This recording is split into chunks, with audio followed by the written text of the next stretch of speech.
High student আমি Samir sir coaching इन commerce আমার এই ক্লাসে তোমাদের সবাইকে জানাই ওয়েলকাম। আজকে যে চ্যাপ্টারের উপর আলোচনা করব সেটা হচ্ছে ইনকাম ট্যাক্সেরই একটা চ্যাপ্টার। ইনকাম ট্যাক্সের এই চ্যাপ্টারটা হচ্ছে রেসিডেন্সিয়াল স্ট্যাটাস। এর আগের ক্লাসে আমি ইনকাম ট্যাক্সের যে গুরুত্বপূর্ণ সমস্ত সংজ্ঞাগুলো আছে বা ডেফিনেশনগুলো আছে তার উপর একটা ক্লাস দিয়েছি। তোমরা ওই ক্লাসটা আগে দেখে নেবে। ওই ক্লাসটায় সমস্ত সংজ্ঞাগুলো আলোচনা করেছি। এবার আলোচনা করে সেখানে ইন্ডিভিজুয়ালকে কভাবে ভাগ করা হয় সব কিছু করেছি, কিন্তু সেখানে এই রেসিডেন্সিয়াল স্ট্যাটাসটা আলোচনা করিনি। আমরা ইন্ডিভিজুয়াল অনুযায়ী আমাদের পার্সন অনুযায়ী স্ট্যাটাস আমরা আলোচনা করেছি সেখানে, যে একজন পার্সনকে কত রকম ক্যাটাগরিতে ভাগ করা যায়, কিন্তু রেসিডেন্সিয়াল স্ট্যাটাস অনুযায়ী একজন পার্সনকে কতগুলো ক্যাটাগরিতে ভাগ করা যায় সেটা আলোচনা করিনি। এটা আজকে আলোচনা করব। আমরা এই রেসিডেন্সিয়াল স্ট্যাটাসে আমরা আলোচনা প্রসঙ্গে প্রথমে আমরা রেসিডেন্টকে কি করি, আমরা দুটো ক্যাটাগরিতে ভাগ করি। দেখবে আমাদের ভারতে যারা বসবাস করে, ভারতে বসবাস করছে যারা, তাদেরকে আমরা দুটো ক্যাটাগরিতে ফেলি। এক নম্বর হচ্ছে রেসিডেন্ট আর একটা হচ্ছে নন রেসিডেন্ট। একজনরা হচ্ছে রেসিডেন্ট মানে ভারতের নাগরিক, আর একজনরা হচ্ছে নন রেসিডেন্ট, ভারতের নাগরিক না। এবার যারা রেসিডেন্ট তাদেরকে আবার দুটো ক্যাটাগরিতে ভাগ করি। তারা হচ্ছে রেসিডেন্ট অ্যান্ড অর্ডিনারি রেসিডেন্ট আর resident but not ordinary resident. এটাকে যদি আমরা একটু মানে অন্যরকম এক্সাম্পল দিয়ে বোঝাই, ধরো তোমার বাড়িতে কোনো অনুষ্ঠান হচ্ছে, সেই অনুষ্ঠানে একটা বিয়ে বাড়ি হচ্ছে। তা সেই বিয়ে বাড়িতে দেখবে তোমাদের যত পরিচিত লোক আছে, সেই পরিচিত লোকের মধ্যে কিছুজন আমন্ত্রিত আর কিছুজন আমন্ত্রিত নয়। তাহলে এরা কারা? আমন্ত্রিত। আর এরা কারা? আমন্ত্রিত না। ঠিক আছে, রেসিডেন্ট তারা আমন্ত্রিত, আর ওরা হচ্ছে নন রেসিডেন্ট। আবার যারা আমন্ত্রিত তাদের মধ্যে কিছুজন আছে দেখবে তোমার নিকট আত্মীয়, তাদেরকে কি করো, কার্ড দিয়ে নিমন্ত্রণের সময় তোমরা কি করো, বিয়েরও নিমন্ত্রণ করো আবার বউ ভাতেরও নিমন্ত্রণ করো। তারাই হচ্ছে রেসিডেন্ট অ্যান্ড অর্ডিনারি রেসিডেন্ট, মানে হচ্ছে তারা নিকট আত্মীয়, সেই জন্য তাদের বিয়েরও নিমন্ত্রণ করেছো আর বউ ভাতেরও নিমন্ত্রণ করেছো। বউ ভাতের যে রিসেপশন হয় সেখানেও নিমন্ত্রণ করেছো। তা বিয়ে দিতেও যেতে বলেছো আর রিসেপশনেও বলেছো, সেই জন্য তারা হচ্ছে কারা বলতো? Resident and ordinary resident. তারা হচ্ছে তোমার নিকট আত্মীয়। আর যারা ধরো resident but not ordinary resident, তারা আত্মীয় কিন্তু নিকট আত্মীয় নয়, তাদের শুধু বলেছো একেবারে রিসেপশনে আসবে, বিয়েতে তাদের যেতে বলনি। তারা হচ্ছে resident but not ordinary resident. যদি তারা নিকট আত্মীয় হতো তাদের তো দুটোই নিমন্ত্রণ পেত, তার দুটো নিমন্ত্রণ পায়নি, তারা হচ্ছে শুধুমাত্র রিসেপশনে নিমন্ত্রণ পেয়েছে, সেই জন্য তারা হচ্ছে বলতে পারো resident but not ordinary resident. এবারে আমাদের এই যে বলছো দুটো দিনের নিমন্ত্রণ, এটা কি? এখানে হচ্ছে আমাদের ইনকাম ট্যাক্সেও কিন্তু এখানে দুটো কন্ডিশন আছে, কাদেরকে রেসিডেন্ট বলবো, কাদেরকে অর্ডিনারি রেসিডেন্ট বলবো, কাদেরকে resident but not ordinary resident বলবো। তার জন্য দুটো কন্ডিশন দিয়েছে ইনকাম ট্যাক্সে, একটাকে বলা হয় বেসিক কন্ডিশন আর একটাকে বলা হয় অ্যাডিশনাল কন্ডিশন। এই বেসিক কন্ডিশনে সেখানে বলা হয়েছে রুলস অনুযায়ী, সেখানে বলা হয়েছে একজন ব্যক্তি কতদিন ভারতে থাকলে তবে তাকে রেসিডেন্ট বলা হবে, সেটা সেখানে আলোচনা করছি আমি এখনই। আর অ্যাডিশনাল কন্ডিশনে সেখানেও বলা হয়েছে যে প্রিভিয়াস ইয়ারের পিছন দিকের প্রিভিয়াস ইয়ারগুলোয় আমরা কতদিন থাকলে তবে তাকে বলবো যে ওই অ্যাডিশনাল কন্ডিশনটা ফুলফিল করছে, সেটাও আলোচনা করব। এবার ধরো যে লোকটি বলছি আমরা বেসিক কন্ডিশন যে আর অ্যাডিশনাল কন্ডিশন যে, তাহলে আমাদের কন্ডিশন হচ্ছে দুটো, একটা হচ্ছে বেসিক কন্ডিশন আর একটা হচ্ছে অ্যাডিশনাল কন্ডিশন। বেসিক কন্ডিশন আর অ্যাডিশনাল কন্ডিশন যারা ফুলফিল করেছে তারা হচ্ছে রেসিডেন্ট অ্যান্ড অর্ডিনারি রেসিডেন্ট। তাহলে যারা বেসিক কন্ডিশনও ফুলফিল করেছে, মানে বিয়েতেও নিমন্ত্রণ পেয়েছে আর বউভাতেও নিমন্ত্রণ পেয়েছে, তারা হচ্ছে রেসিডেন্ট অ্যান্ড অর্ডিনারি রেসিডেন্ট। তাহলে বেসিকও ফুলফিল করেছে, অ্যাডিশনালও ফুলফিল করেছে, সেই জন্য তারা হচ্ছে অর্ডিনারি রেসিডেন্ট। আর যারা শুধু বেসিক কন্ডিশন ফুলফিল করবে অথচ অ্যাডিশনাল কন্ডিশন ফুলফিল করবে না, তারা হচ্ছে resident but not ordinary resident. ঠিক আছে, তাহলে বেসিকটাকে বলছি কি বিয়ের নিমন্ত্রণ, আর অ্যাডিশনালটাকে বলছি রিসেপশনের নিমন্ত্রণ। তাহলে যারা শুধু বিয়ের নিমন্ত্রণ পেয়েছে অথচ রিসেপশনের নিমন্ত্রণ পায়নি, তারা হচ্ছে resident but not ordinary resident. তাহলে বেসিক, বেসিক অ্যাডিশনাল দুটোই ফুলফিল করলে সে হচ্ছে অর্ডিনারি রেসিডেন্ট, আর শুধু বেসিক ফুলফিল করেছে কিন্তু অ্যাডিশনাল ফুলফিল করেনি তারা হচ্ছে resident but not ordinary resident.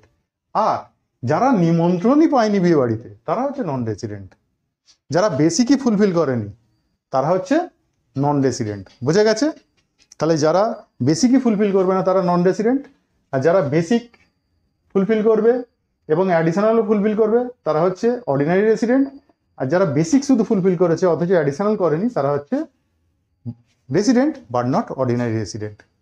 এবার তাহলে আমাদের জানতে হবে যে এই বেসিক কন্ডিশনটা কি আর অ্যাডিশনাল কন্ডিশনটা কি। দেখো দেখো বেসিক কন্ডিশন যেটা বলছিলাম, এই বেসিক কন্ডিশনটা কি? বেসিক কন্ডিশন হচ্ছে সেকশন হচ্ছে 6-1। এই 6-1 সেকশনে এখানে বেসিক কন্ডিশন নিয়ে আলোচনা করা হয়েছে।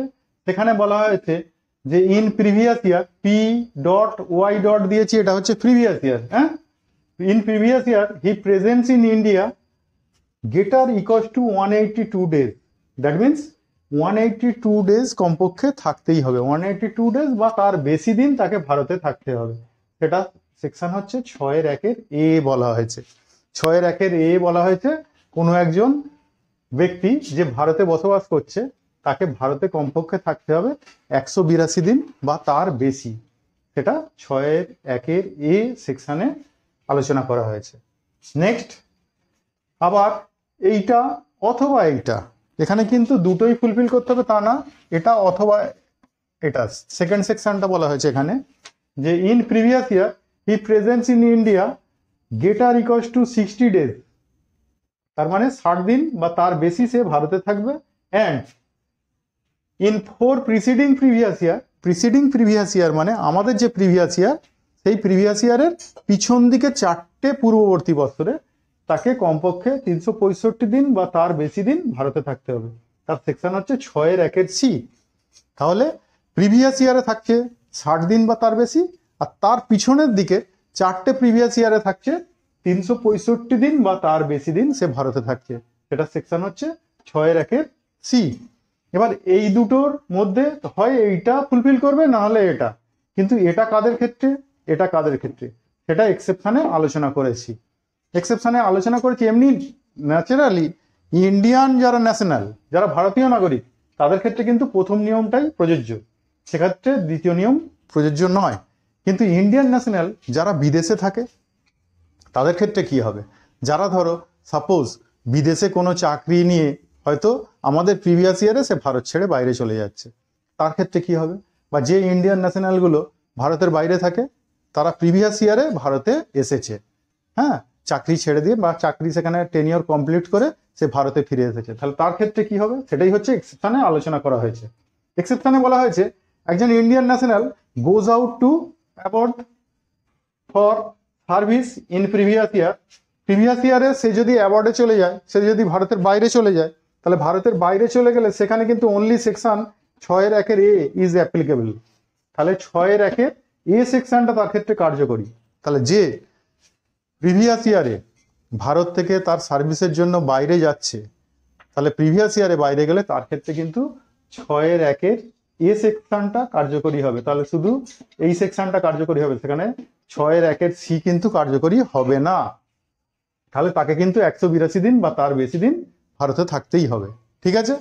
কিন্তু কেউ যদি বাইরে থাকে, Indian national, say came back to India from abode in previous year, তাহলে প্রিভিয়াস ইয়ারে কেউ যদি ভারতের বাইরে থেকে ভারতে এসে প্রবেশ করে, তাহলে ভারতে আসে, তাহলে তার ক্ষেত্রে সেক্ষেত্রে বলা হয়েছে অনলি সেকশন 6-1 আই এটা অ্যাপ্লিকেবল। তুমি বলবে এখানে তো 6-1 আই নেই, তাহলে 6-1 আইটা কি সেটা আমি এই এক্সেপশনে আলোচনা করবো বলেই এখানে লিখে নিই, কারণ এই দুটো তো মেন সেকশন। তাহলে সেখানে কিন্তু 6-1 সি কার্যকরী হবে না। এই 6-1 আইটা কিন্তু 6-1 সি এরই একটা অ্যামেন্ডেড পার্ট।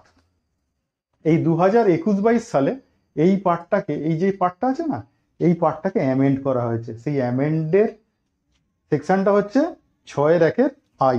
তাহলে এই 6-1 সি সেকশনটা ছিল, সেটাকে 6-1 আইতে কনভার্ট করা হয়েছে। হ্যাঁ, সেখানে আইতে কনভার্ট করা হয়েছে, সেখানে এইটাকে একটু পাল্টানো হয়েছে। 6-1 সিও কিন্তু কাজ করছে এখনো, কিন্তু এই পার্সনদের ক্ষেত্রে যারা বিদেশে কাজ করছে, যারা আমাদের প্রিভিয়াস ইয়ারে সেখানে চাকরি ছেড়ে দিয়ে ভারতে এসে বসবাস শুরু করে দিচ্ছে, তাহলে তাদের ক্ষেত্রেই শুধু 6-1 আইটা কার্যকরী হবে। ঠিক আছে, নইলে এমনি ন্যাচারালদের ক্ষেত্রে 6-1 এ আর 6-1 সি কার্যকরী হবে। ঠিক আছে, তাহলে এটা কাদের জন্য? যারা বিদেশ থেকে ভারতে আসছে, ইন্ডিয়ান ন্যাশনাল কিন্তু বিদেশে চাকরির জন্য গিয়েছিল আবার ভারতে ফিরে এসছে, তা তাদের জন্য হচ্ছে 6-1 আইটা কার্যকরী, সেটাও 21-22 সাল থেকেই অ্যামেন্ড করে এটাকে আনা হয়েছে তাদের জন্য। ঠিক আছে, শুধু তাদের জন্য, অন্য কারোর জন্য না।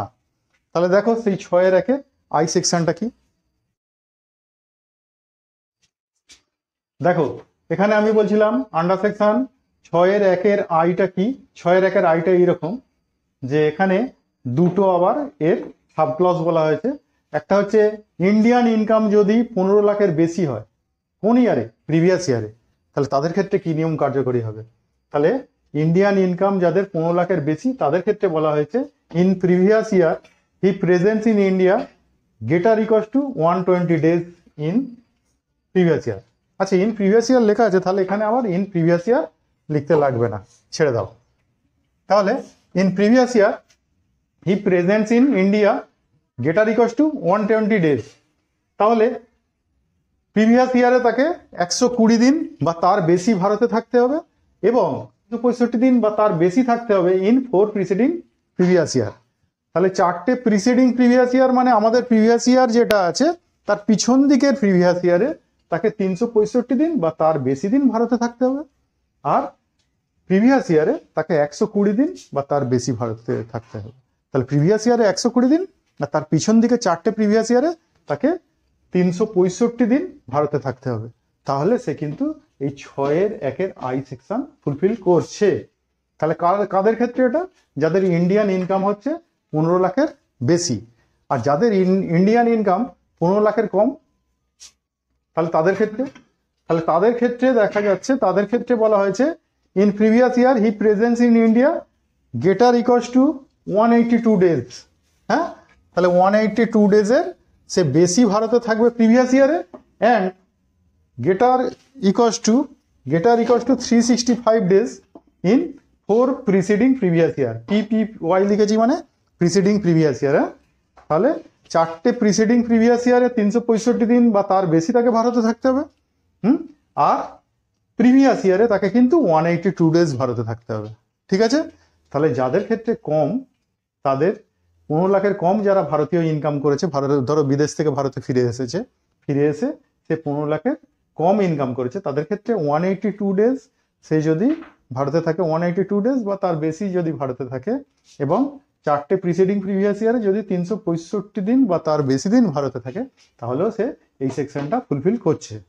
তাহলে এখানে কিন্তু আমরা বললাম, যেটা আমরা ওখানে করেছিলাম 6-1 আমরা সি করেছিলাম, তাহলে 6-1 সি কিন্তু যারা বিদেশে চলে যাচ্ছে তাদের ক্ষেত্রে 6-1 আমরা বলেছি এ কার্যকরী। হ্যাঁ, যারা বিদেশ থেকে ভারতে ফিরে আসছে তাদের ক্ষেত্রে আমরা বলেছি কিন্তু 6-1 অ্যামেন্ডেড আই সেকশন এটা হচ্ছে কার্যকরী। তাহলে 6-1 আই সেকশনটা হচ্ছে এইরকম। তার আবার দুটো পার্ট, একটা হচ্ছে যারা 15 লাখের বেশি ইনকাম করছে তাদের ক্ষেত্রে এই পার্ট, প্রিভিয়াস ইয়ারে 120 দিন বা তার বেশি ভারতে থাকতে হবে, আর 4টে প্রিভিয়াস ইয়ারে 365 দিন বা তার বেশি দিন ভারতে থাকতে হবে। আর যাদের ইন্ডিয়ান ইনকাম হচ্ছে 15 লাখের কম তাদের ক্ষেত্রে প্রিভিয়াস ইয়ারে 182 দিন বা তার বেশি দিন ভারতে থাকতে হবে, এবং 4টে প্রিভিয়াস ইয়ারে 365 দিন বা তার বেশি ভারতে থাকতে হবে। তাহলে কিন্তু এইখানে দেখছো যে আমাদের এই সেকশানে একটু আলাদা আছে। 182 দিন হলেই আমাদের হয়ে যেত, সেখানে আমরা 6-1 এ সেকশন ফুলফিল করে দিতাম, কিন্তু যেহেতু সে বিদেশ থেকে ভারতে এসেছে তার জন্য তার সঙ্গে আরো জোড়া হয়েছে কি 4টে প্রিভিয়াস ইয়ারে তাকে আবার 4টে প্রিসিডিং প্রিভিয়াস ইয়ারে 365 দিন ভারতে থাকতে হচ্ছে। হ্যাঁ, তাহলে এইটা হলো আমাদের বেসিক কন্ডিশনে। আর এই ন্যাশনালগুলো ছাড়া বাদবাকি ন্যাশনালদের ক্ষেত্রে, বাদবাকি যারা আছে তাদের ক্ষেত্রে কিন্তু প্রথম যে সেকশন আমরা করেছিলাম 6-1 এ সেকশন সেটাই কার্যকরী। ঠিক আছে, আর একেবারে ফুললি বিদেশি হলে, ফরেন ন্যাশনাল হলে তাদের ক্ষেত্রে কিন্তু 6-1 সি কার্যকরী। ঠিক আছে, 6-1 সিতে কি বলেছিলাম? সেখানে বলেছিলাম প্রিভিয়াস ইয়ারে 60 দিন আর পিছনের দিকে 4টে প্রিভিয়াস ইয়ারে 365 দিন বা তার বেশি। তাহলে ফরেন ন্যাশনাল হলে পুরো 6-1 কার্যকরী হবে। একেবারে পিওর ইন্ডিয়ান ন্যাশনাল হলে তাদের ক্ষেত্রে 6-1 কার্যকরী হবে। আর যারা যাওয়া আসা করছে, আমাদের প্রিভিয়াস ইয়ারে কেউ হয়তো চলে গেছে, কেউ হয়তো ফিরে এসেছে, তাদের ক্ষেত্রে এই এক্সেপশনাল কেসগুলো হবে। ঠিক আছে, তাহলে এটা হলো বেসিক কন্ডিশন। চলো অ্যাডিশনাল কন্ডিশন দেখো। অ্যাডিশনাল কন্ডিশন, এই অ্যাডিশনাল কন্ডিশনের সেকশন হচ্ছে 6-6 এই 6-6 এখানে ক্লজ আছে দুটো। একটা ক্লজে বলা হয়েছে he presents in India greater equals to 730 days in 7 preceding previous year. দেখো তোমরা যদি এরকম শর্টে লেখো না, প্রিসিডিং প্রিভিয়াস ইয়ার, বারবার লিখতে তো অনেকটা জায়গা লাগবে, অনেকটা সময় লাগবে। নিচে নোট দিয়ে তোমরা লিখে দেবে, এইরকম নোট করবে একটা, নোট করে আর সেখানে লিখে দেবে এই PY equals to preceding previous year. তাহলে বারবার লিখতে হবে না।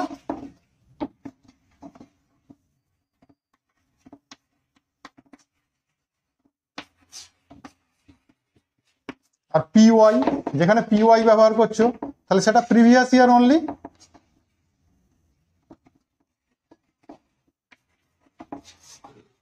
তাহলে নিচে লিখে দিলে তোমাকে বারবার আর ওইগুলো লিখতে হবে না, জায়গাটাও ছোট হয়ে যাবে, সময়টাও বেঁচে যাবে।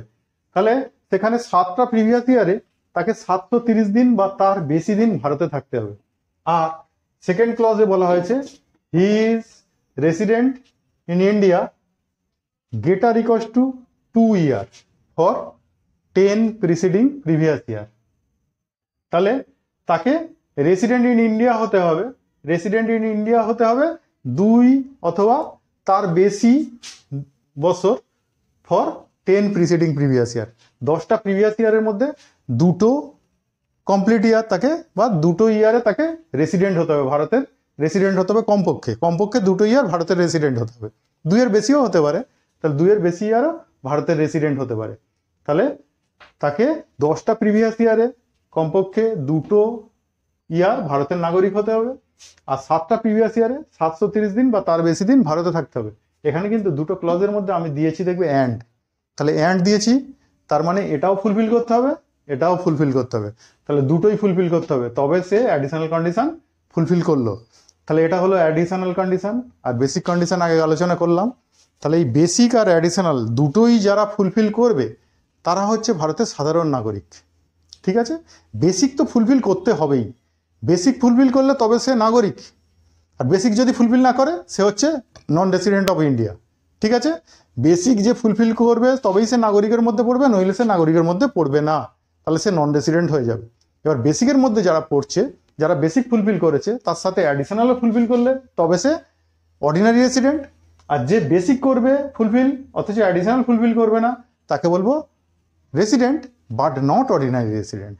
সে আবাসিক কিন্তু সাধারণ আবাসিক না। তাহলে আজকে আমি এই ক্লাসে এই আবাসিক মর্যাদা নিয়ে আলোচনা করলাম। এই আলোচনা প্রসঙ্গে এবার এই আবাসিক মর্যাদার মধ্যে কারা কোন খাতে পড়ছে সেটা নিয়ে একটু আলোচনা করব। আর তারপর ওই রেসিডেন্সিয়াল স্ট্যাটাস অনুযায়ী আমরা একটা লোককে 3 ভাগে ভাগ করে নিয়ে কাদের ইনকামগুলো কখন ট্যাক্সেবল হবে, কখন ট্যাক্সেবল হবে না, এটা নিয়েও আলোচনা করব পরের ক্লাসে। তাহলে পরের ক্লাসে আমি কিন্তু এবার এদের ইনকামগুলো কখন ট্যাক্সেবল নয় সেটা দেখাবো। তার পরের ক্লাসে আমরা ওইটা রেসিডেন্সিয়াল স্ট্যাটাসটা যদি আলোচনা করা হয়ে যায়, আলোচনা করা হলে আমরা ওখানে কিন্তু যদি আমাদের দেখি অনেকটা সময় বেঁচেছে, তাহলে এবার ইন্ডিভিজুয়ালদের আমাদের ট্যাক্সের যে স্ল্যাব আছে সেই স্ল্যাবগুলো ক্যালকুলেশন করে করে দেখাবো। ট্যাক্স কিভাবে, কোন রেটে ট্যাক্স চাপবে, কার উপর কীভাবে সেটা দেখাবো। এবার এইখানে একটুখানি আলোচনা করে নিই এই আলোচনা প্রসঙ্গে আমরা কাদের ক্ষেত্রে কোন নিয়মটা খাটবে। আমরা তো বললাম রেসিডেন্সিয়াল স্ট্যাটাস অনুযায়ী একজনকে 3টে ভাগে ভাগ করা হয়। 3টে ভাগে ভাগ করা, একটা হচ্ছে অর্ডিনারি রেসিডেন্ট, একটা রেসিডেন্ট বাট নট অর্ডিনারি, আর একটা নন রেসিডেন্ট। ইন্ডিভিজুয়ালদের ক্ষেত্রে যারা ইন্ডিভিজুয়াল মানে হচ্ছে আমি দেখবে পার্সন অনুযায়ী যে স্ট্যাটাস ভাগ করেছিলাম তাতে ইন্ডিভিজুয়াল ছিল, হাফ ছিল, তারপর আমরা AOI করেছিলাম, অ্যাসোসিয়েশন অফ ইন্ডিভিজুয়াল করেছিলাম, BOI করেছিলাম, বডি অফ ইন্ডিভিজুয়াল করেছিলাম। সেইগুলোর ক্ষেত্রে আমাদের কার ক্ষেত্রে এই নিয়মগুলো খাটাবো, কার ক্ষেত্রে খাটাবো না, আমাদের এই ইন্ডিভিজুয়াল, তারপরে যে কোনো আমরা বলছি ইন্ডিভিজুয়াল, যে কোনো হিন্দু আনডিভাইডেড ফ্যামিলি যারা আছে হাফ যেটাকে বলি, তাদের ক্ষেত্রে কিন্তু তিনটে নিয়মই কাজ করবে। তার মানে তারা রেসিডেন্টও হতে পারে, রেসিডেন্ট বাট নট অর্ডিনারিও হতে পারে, আবার নন রেসিডেন্টও হতে পারে। কিন্তু ইন্ডিভিজুয়াল আর হাফ ছাড়া বাকিজনরা হয় তারা অর্ডিনারি রেসিডেন্ট, নাহলে তারা নন রেসিডেন্ট। ওই মধ্যে রেসিডেন্ট বাট নট অর্ডিনারি তার মধ্যে তারা পড়ে না। ঠিক আছে? তাহলে যে কোনো বডি, যে কোনো অ্যাসোসিয়েশন, যে কোনো কোম্পানি, হ্যাঁ, আর যে কোনো লিগাল যে সমস্ত অথরিটিগুলো আছে, হ্যাঁ, তাহলে সেই সমস্তগুলো তারা কিন্তু হয় রেসিডেন্ট হবে, নইলে নন রেসিডেন্ট হবে। তারা কিন্তু ওই মধ্যে resident but not ordinary resident হয় না। ঠিক আছে? কোনো কোম্পানিকে তুমি বলতে পারবে না resident but not ordinary resident. ঠিক আছে না? কিন্তু ইন্ডিভিজুয়ালকে বলা যায়, হাফকে বলা যায়। হাফ কিন্তু তিন রকমই হতে পারে, ইন্ডিভিজুয়াল কিন্তু তিন রকমই হতে পারে, কিন্তু বাদবাকি জনেরা যারা আছে তারা কিন্তু তিন রকম হতে পারে না। হয় তারা অর্ডিনারি রেসিডেন্ট, নইলে তারা নন রেসিডেন্ট। ক্লিয়ার? তাহলে আজকে আমার ক্লাস এই পর্যন্তই থাকলো। পরের ক্লাসে এদের ট্যাক্সেবিলিটি নিয়ে আলোচনা করব। পরের ক্লাসে দেখা হবে। আর যারা এই ক্লাসে কোনো কিছু কোশ্চেন যাদের মনের মধ্যে থেকে গেল, তোমরা কমেন্ট বক্সে এসে কমেন্ট করো, আমি তার আনসার দেবো। হ্যাঁ, তাহলে আজকের মতো টাটা।